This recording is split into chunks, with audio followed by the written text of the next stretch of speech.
NEET मामले से जुड़ी हुई है। सुप्रीम कोर्ट में आज सुनवाई चल रही थी इस पूरे मामले को लेकर। अब कोर्ट ने कहा है कि जो भी रिजल्ट है उसको ऑनलाइन डालें और फिर उसके बाद कोर्ट अपनी टिप्पणी करेगा। नीट पर सुप्रीम कोर्ट का ये बड़ा आदेश है।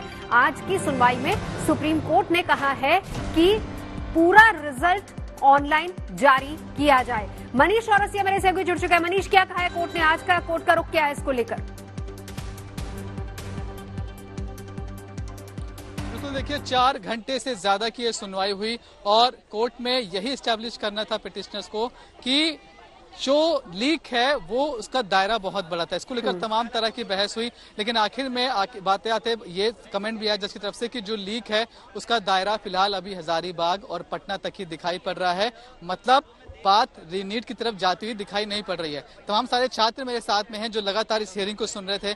उनसे हम बात करते हैं, उनसे समझने की कोशिश करते हैं। आज जो हियरिंग हुई उसके बाद आपको क्या उम्मीद दिखाई पड़ रही है? देखिए, सबसे पहले तो हमें लग रहा है कि मंडे को केस फाइनल हो जाएगा। जैसे ही सीजीआई सर को पता चला कि उनके पास पटना पुलिस की एफआईआर नहीं पहुंची है जिसमें बोला है कि 4 तारीख को पेपर लीक हुआ है, क्योंकि दूसरी सामने वाले जो लॉयर्स थे वो बोल रहे हैं कि 5 तारीख को सुबह में हुआ है, पर उस एफआईआर में लिखा है कि 4 तारीख को रात में हो गया। अब वो बच्चा खुद बोल रहा है कि उसके पास वो है पेपर, उसे रात में मिल गया, रटवाया गया, तो हम उस बच्चे को कैसे झूठ बोल दे जब वो खुद कन्फेस कर रहा है? और अगर उसे कन्फेस करना ही होता तो वो 5 तारीख का नाम बोलता।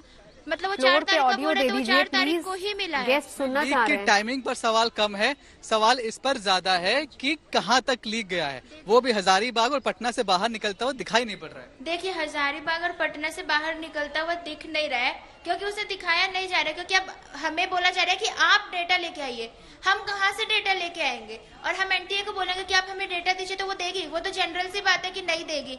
तो हम कहाँ से डेटा लेके आएंगे? या तो आप बोलिए कि आपको हम ऐसे टीम देते हैं कि आप जो डेटा बोलोगे आप निकाल के देगी, तो अभी हम प्रूफ कर पाएंगे कि हमें एक टीम दे दी जाए जो इंडिपेंडेंट हो के सिर्फ हमारी बात सुने, कि जो हम उसे बोलेंगे वो टीम हमें कहीं से भी वो डेटा ला के दे, तभी ऐसा हो पाएगा कि हम सही डेटा दे रहे हैं। मनीष, एक बात और कि जैसे गुजरात जैसा मॉडल है जहाँ पे ओएमआर स्कैम हुआ, सॉल्वर गैंग बहुत ज्यादा है। सॉल्वर गैंग जरूरी तो आ रही है आपकी आवाज मुझे? मनीष नहीं कि एक स्टेट में हो, वो कई स्टेट में सॉल्वर गैंग इन्वॉल्व हो सकते हैं। ठीक है मनीष, 2 जगह है जहां पर गड़बड़ियां पाई गई हैं, पहले तो बताइए वो क्या है। और दूसरी बात, गोधरा का जिक्र आ रहा था बार बार, उस पर भी जानना चाहेंगे।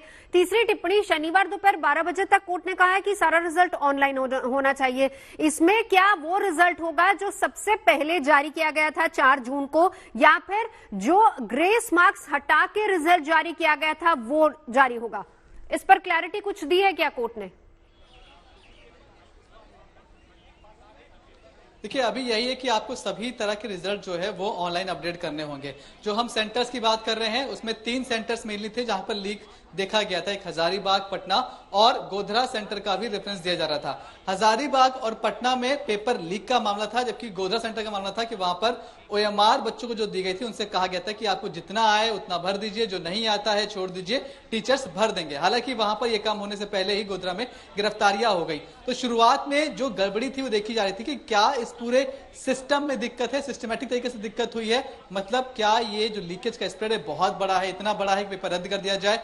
तो उस बीच में तमाम सारे फैक्ट्स रखे गए, कई सारी बातें ऐसे आई, कई सारे पॉइंट्स ऐसे आए जहां पर छात्रों को लगा कि शायद बात उनके पक्ष में जा रही है। लेकिन फिर फाइनल जो बात थी वो ये थी कि कहीं ना कहीं जो लीक है वो बहुत बड़ा अभी तक जजेस को दिखाई नहीं पड़ा है। वो कह रहे हैं कि लीक हुआ है, लेकिन ये पटना और हजारीबाग तक सिमटता हुआ दिखाई पड़ रहा है।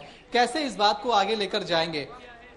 पेपर कब लीक हुआ, टाइमिंग को लेकर सवाल था। टाइमिंग को लेकर सवाल चीफ जस्टिस ने भी किया, लेकिन फिर से बात वही आई कि ठीक है पेपर कभी भी लीक हुआ हो, लेकिन शायद वो हजारीबाग और पटना से बाहर नहीं गया। नहीं सर, आपको ये समझना पड़ेगा, अभी तक तो तुषार मेहता और एनटीए ये कह रही थी पेपर लीक ही नहीं हुआ। जब सीजीआई ने बोला, अभी भी कह रहे हैं कि ब्रीच हुआ है, लीक नहीं हुआ है। तुषार मेहता जी चाहे उसको अब आज से आप जो है लीक वर्ड को बदल के ब्रीच कर दीजिए, उसमें कोई दिक्कत नहीं है।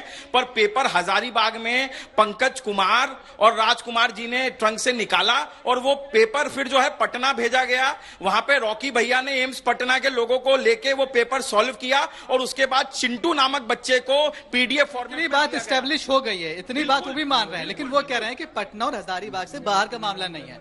अगर वाइड स्प्रेड नहीं होगा तो रीनीट नहीं दिया जाए। नहीं सर, एक बात आप समझिए, गोधरा में जिसने जो एग्जाम सेंटर को संभाल रहा था वो तुषार करके बंदा जो है उसने ये किया था कि हम OMR शीटों को भर देंगे। अगर उसके पास पेपर और आंसर की नहीं है तो बताइए OMR शीट कैसे भरी जाए? दलील ये दी है एनटीए ने कि वो अपनी नॉलेज के बेसिस पे कह रहा था। उसने कहा था कि ठीक है मैं केमिस्ट्री बायो इनके टीचर से बात कर लूंगा और मैं आपका पेपर सॉल्व कर दूंगा। सर देखिए, एनटीए क्या कहती है, एनटीए पूरी तरीके से कोशिश कर रही है, उसने चोरी नहीं की। पर माननीय सीजीआई साहब चंद्रचूड़ जी से माननीय सुप्रीम कोर्ट पे हमारा भरोसा है और मंडे को एक ऐतिहासिक फैसला 24 लाख अभ्यर्थियों के लिए आएगा। भरोसा एक बात है। मनीष, क्या एनटीए को लेकर कोर्ट ने कोई टिप्पणी की है? एनटीए को लेकर कोर्ट की कोई टिप्पणी? और जैसे जैसे जांच खुलेगी तो हमें पूरी आशा है कि सोमवार तक। देखिए, एनटीए को लेकर कोर्ट ने पर्टिकुलरली कोई टिप्पणी नहीं की है। हालांकि बहस चल रही थी तो बहस में बहुत सारी बातें जो एनटीए की तरफ से कहा गया कि जो है ये लीक नहीं है, इसको ब्रीच बार बार कह रहे थे। और ब्रीच कह रहे थे कि एक सेंटर पर पेपर खुलने से पहले कुछ लोग आए, उन्होंने पेपर का फोटो खींचा और वो लेकर चले गए। तो ये जो घटना कह रहे हैं वो महज 45 मिनट पहले की कह रहे हैं। इस पर सवाल जरूर किया चीफ जस्टिस ने कि अगर 45 मिनट पहले लीक हुआ है तो 45 मिनट में कोई कैसे पेपर देख लेगा, कोई कैसे उससे सॉल्व कर लेगा और कैसे उन बच्चों को रटवा भी देगा। मतलब वो ये नहीं मान रहे हैं कि 45 मिनट पहले लीक हुआ है। चीफ जस्टिस से कहते हैं कि इसमें लॉजिकल ये है कि पेपर 45 मिनट पहले नहीं बल्कि 1 से 2 दिन पहले लीक हुआ है। मतलब टाइम मिला है पेपर को सॉल्व करने का, टाइम मिला है स्टूडेंट्स को उसको रटवाने का। लेकिन फिर बात वही कि ये सारा प्रोसेस हजारीबाग और पटना से बाहर गया कि नहीं गया, बताइए। जी सर, बिल्कुल कि अभी जैसे जैसे मैं पहले कह रहा हूँ, जैसे सीबीआई की जांच बढ़ेगी ना वैसे वैसे बहुत सारे लोग उठाए जाएंगे। जैसे आज पटना से उठाए ऐसे बहुत लोग उठने वाले हैं। क्योंकि जो अभी वो कह रहे अनुराग जो जिसको पहले उठा लिया था पुलिस ने, वो कह रहा है कि मुझको पेपर एक दिन पहले मिल गया था।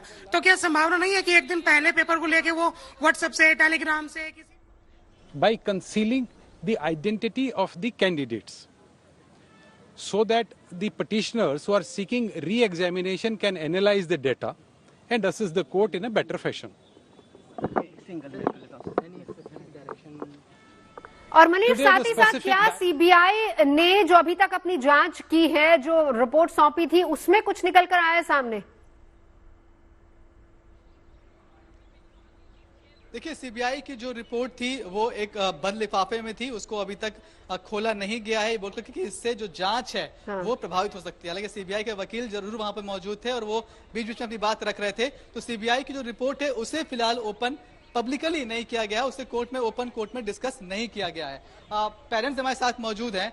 आज जिस तरह से जो भी हियरिंग्स हुई, मंडे को आपको लग रहा है कि आपके पक्ष में कुछ आने वाला है? देखिए, चर्चा हुई है। बच्चों से मैंने पूछा कि मैं अंग्रेजी नहीं जानता हूं, बच्चे देखते रहे बराबर, तो थोड़ी सी उम्मीद है कि सवाल अच्छे किए हैं सुप्रीम कोर्ट के मुख्य जज ने भी, और जो वकीलों ने हमारे पिछले बच्चे थे जो हैं उन्होंने अच्छे सवाल किए हैं। लेकिन पता नहीं सवाल के उन एनटीए के सवालों को जवाब हमें क्यों देने पड़ रहे हैं। सवाल तो हमारा एनटीए से होना चाहिए कि ये क्यों ऐसा हुआ है। हमारे सवालों को जवाब एनटीए को देना चाहिए, बल्कि उल्टा हो रहा है, एनटीए सवाल हमसे कर रहा है। और एक सीमित दायरा बांध रखा इन्होंने तो जो है बिहार का और पटना का, हजारीबाग का। यहाँ का तो देखो, हम लोग गाजियाबाद के हैं। गाजियाबाद में एक संस्कार स्कूल है, उसमें 2 शिफ्टों में पेपर हुआ है। अभी तक कोई जांच में आपने कर पाए हैं कि 2 शिफ्टों में पेपर है? ये जो है दिल्ली के बिल्कुल करीब है गाजियाबाद, और संस्कार कॉलेज है, वहाँ 2 से 5 में हुआ है और 5 से 8 में हुआ है। वहाँ का जो पेपर है उसमें फोटो स्टेट दी गई है 2 से 5 से 8 वालों को। अब ये बताओ धांधली कहाँ नहीं हुई? तो आपकी पिटीशन है क्या अंदर कोर्ट में? नहीं है, मेरा बेटा है और हमारे पास में जो पेपर दे के आई है, मेरे हमारे करीबी है, बिल्कुल हमारे रिलेटिव में है, वो बच्ची पेपर दे के आई है उस कॉलेज में। जब खुलासा हुआ, जब हमने उससे पूछताछ करी, नया एंगल बता रही है। हालांकि ये एंगल अभी तक कोर्ट में डिस्कस नहीं हुआ है। तमाम सारी हम आम आदमी हैं, नहीं पहुंच पाए। 8-10 दिन पहले हमें इस बात का पता चला।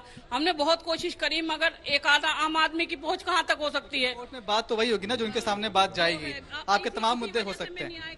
हाँ, चलिए, ये तमाम सारी बातें हैं, लेकिन बड़ी बात यही है कि बहुत सारी दलील रखी गई। जजेस ने बहुत डीपली ये बात समझने की कोशिश की कि पेपर लीक किस लेवल पर हो सकता है। उन्होंने पूछा कि प्रिंटिंग कहाँ हुआ था, जहां पेपर प्रिंट हुआ वहां से पेपर सेंटर्स तक पहुंचता कैसे है, मोड ऑफ ट्रांसपोर्टेशन क्या है। तो बताया गया कि एक ट्रंक होता है जो कि डिजिटली लॉक होता है, और उस ट्रंक में अगर कहीं भी कोई छेड़छाड़ होती है तो उसका जो उसकी लाइव जो रिकॉर्डिंग होती है वो होती है, और कहीं भी अगर आप उसको डिजिटली टेम्पर करते हैं तो एक नोटिफिकेशन जाता है कंट्रोल रूम में। हालांकि बात फिर वहां भी पहुंचती है कि जब ट्रंक हजारीबाग पहुंच गया तो वहां से जो पेपर सेंटर्स तक गया वो कई बार ई रिक्शा के ऊपर देखा गया है। तो इन सारी बातों पर डिस्कशन हुआ, लेकिन सारी बातों के डिस्कशन के बाद चलिए काफी हद मनीष, तक बात इस पॉइंट पर पहुंची कि जो लीक था वो हजारीबाग और पटना से बाहर अभी फिलहाल दिखाई नहीं पड़ रहा। इस बीच कोर्ट का बड़ा फैसला कि शनिवार दोपहर 12 बजे तक रिजल्ट जो है वो ऑनलाइन डाले जाए।